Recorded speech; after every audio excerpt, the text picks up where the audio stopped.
Ibinasag na ni Chito Miranda ang kanyang katahimikan tungkol sa isyu na kinasasangkutan ng negosyanteng misis na si Neri Naig, ang bokalista ng parokya ni Edgar.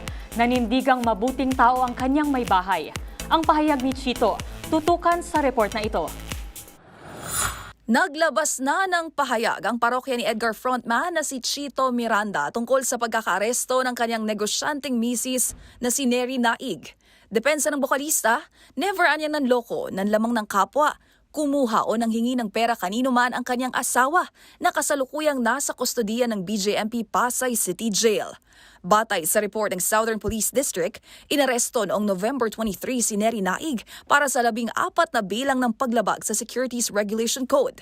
Sinampahan din ito ng kasong estafa at syndicated estafa. Lumalabas na 2 investor umano ng kumpanya na iniendorso ng 41-year-old actress businesswoman ang nagreklamo laban dito, kung saan nagkakahalaga umano ng 1.5 million pesos ang kanilang ininvest.